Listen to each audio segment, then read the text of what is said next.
Good afternoon, my name is Chris Adlam with Youth Pledge for Employers, and we're delighted to be joined by Susie Cooper, who will be giving us a presentation this afternoon on Hotel Catifornia. Susie, away you go. Well, hello everybody. As he says, my name is Susie Cooper and I run Hotel Catifornia, a 5-star licensed boarding cattery in Theberton, East Suffolk. Now, for any of you who don't understand how boarding cattery works, just very quickly, if anybody needs to have their precious pussycat looked after, they bring them here to me and I take over the care of them. And this could be for all kinds of reasons.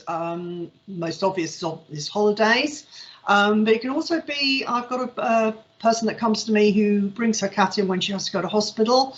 Other people bring when they're having major works done at home, or even a house move. And at the moment, I have a beautiful 13-year-old, beautiful Persian called Millie, who's going to be with me for about 6 or 7 months while her owners wait for the house to be built. So that's rather fun. What I'm going to do is just give you a potted version of how the building went about, and then I'm going to give you the everyday routine of running the establishment. So very excitingly, it took us 2 years to design and to get the drawings approved for planning permission, which took a good time, but we got the okay from everybody, including our neighbours, which was very important. Then we had to employ a dedicated kennel manufacturing company plus all the tradesmen for the installation of the services. And I've got some pictures here I'm going to show. It's very exciting. This one is where the cattery was going to be. It shows the base which it was built on. So that was the concrete base to get that started. And then about a month or so later, the manufacturers made all the kennels and all the sleeping quarters and everything. And then they brought it all on site in 2 enormous great big lorries.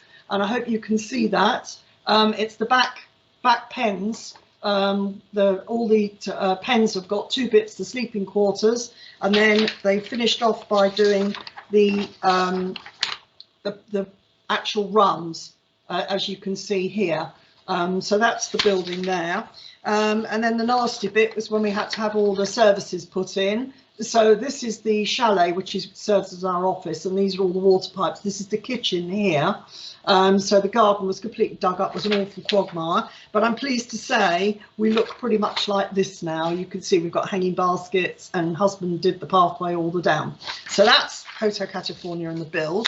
But of course, apart from the building side, it's important to know that you've got the business side to think about as well, which is we had to register the company as a limited company.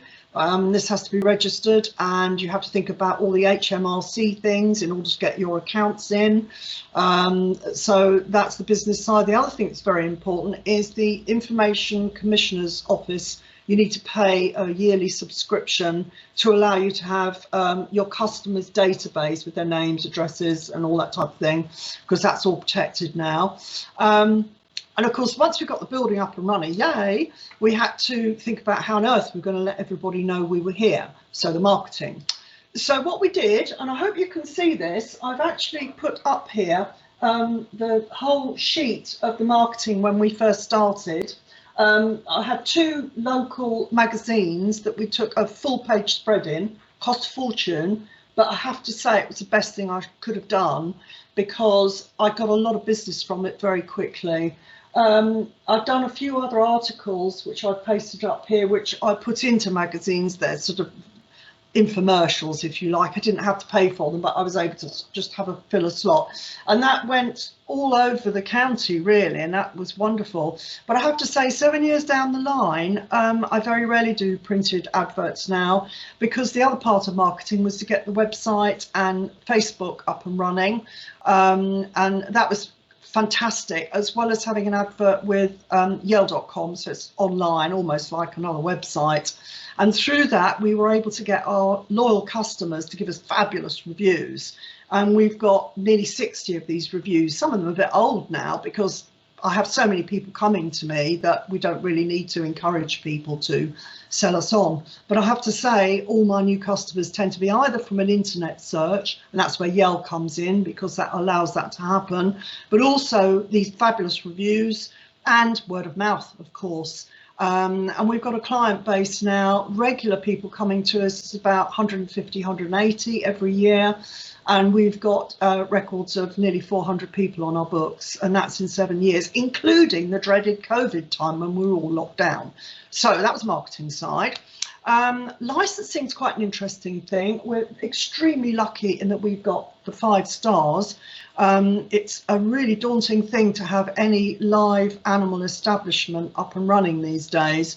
It's a 36-page document of all kinds of procedures and policies that you have to comply with in order to run a boarding cattery or a pet shop, a horsey establishment. All these things we have to go through this mill. But fortunately, I'm not bad with policies, so I was able to put it all together. And we've recently, last year, again, obtained our 5 stars. So I'm very proud of that. But as a result of that, a part of it was you had to be qualified. And although I've got diplomas and such like, I went on and did a special diploma in cat welfare and behaviour. It was fascinating. It was jolly hard, but I'm pleased to say I passed it with flying colours. And as a result, I actually ended up designing and making for the course, which I now use for my staff and my customers, various different brochures that I can give to people. For example, classic one, they're always asking me, why does my cat wee everywhere? Well, I've got reasons for that and what they can do about it. And another one is how we care for very elderly and frail cats here. We've got special policies. So the other thing we have to think about is the paperwork. Gosh, there's loads of it. You have to think about accounting as well. Now, don't ever let that daunt you. I know you're all guys that are just leaving school or leaving college, so you're very new in your careers, but actually keeping your eye on the money is very important, but it doesn't need to be daunting. So don't let anybody put you off doing that properly. So, of course, all the other things we had to do was setting up the bank account, setting up all the office side, so the PC, the printer, the card machine. That was all quite complex as well. And the paperwork, I always give my new customers terms and conditions, which I wrote. It's a 2-page document. It's a legal document.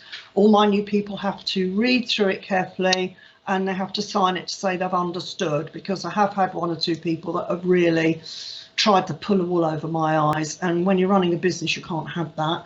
But I also have a fabulous registration form which gives me all the information about puss that's coming in, so that's very useful. And we also do boarding notes on the front of each pen, so every day, which I'll talk through with the daily routine in a minute, that has to be done. But it's all very useful information. And of course we have to have software to run it. It's like any hotel, you've got to know which cats are going in which room and how long they're going to stay. And trust me, sometimes it gets very frantic. September is always really busy here. So in order to make sure that I don't have too many cats, I have to make sure that my customers tell me when they're coming to pick up puss or when they're going to bring puss in, so I can allow that time for cleaning. And that's the time when I'm often looking for extra staff ad hoc to come and help me clean, because that's the other thing we have to do lots of. Anyway, enough about the planning and the build. So we're up and running. It's fantastic. Daily routine starts for me between 7 and 8 in the morning, every morning. Go down and open up because we lock up every night.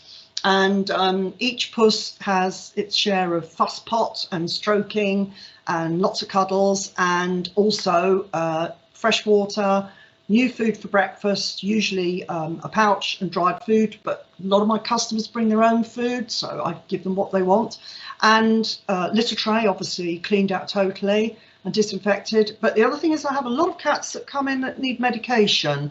I've got 1 cat, Benedict, he's on here somewhere. That's Ben there, bless him. He's on 2 inhalers every morning, plus some cardiac pills now because he's getting on a bit.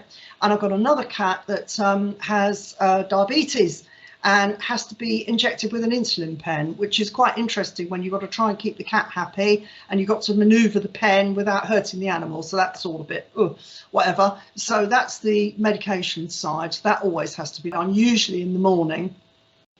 And then at lunchtime, I come down and check everybody's all right again and check the trays. Some of them are a bit more greedy than others and often meow for a bit more food. They might get a few more biscuits.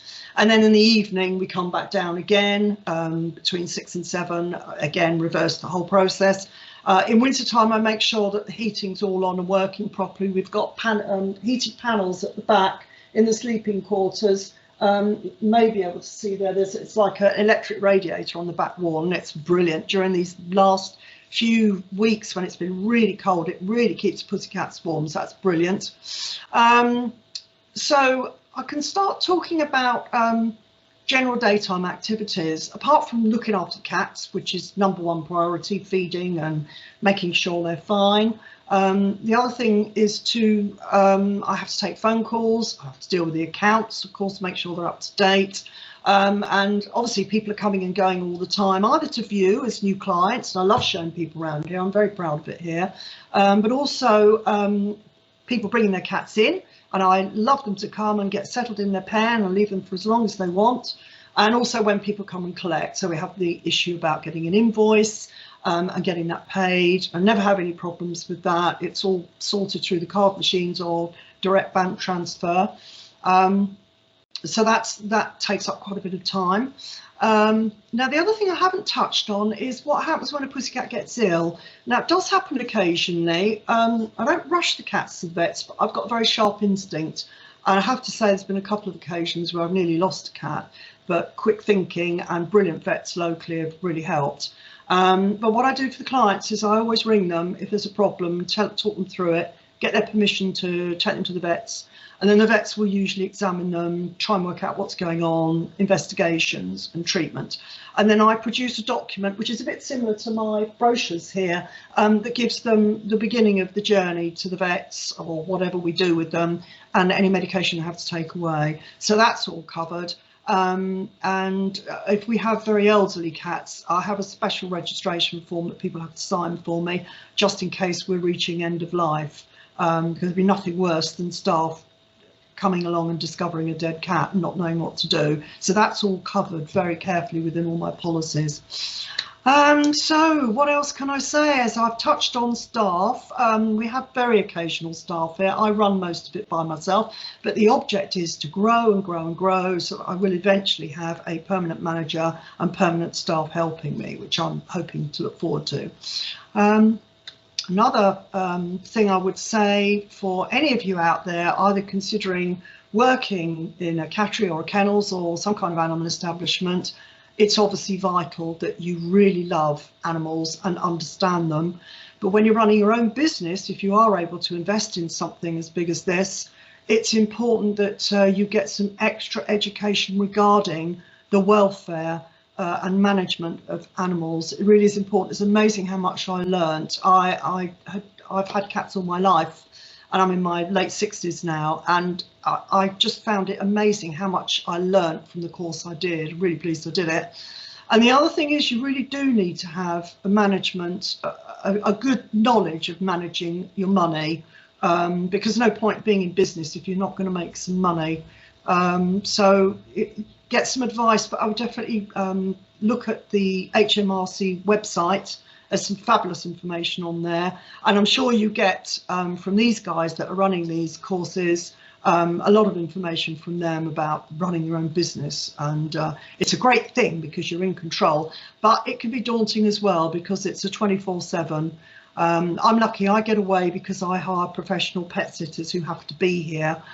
So I'm able to get, some time away. And my professional pet sitters, they cost me, but it's worth it because they come in, they take the house over, they stay here, they run my house and the cattery and the business, and that works a treat.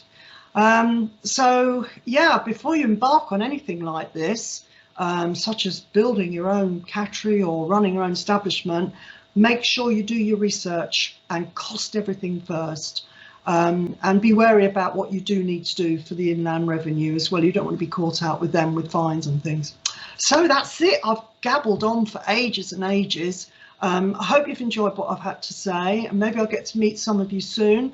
But I wish you all well with your futures, whatever you decide to do, and it's goodbye from me.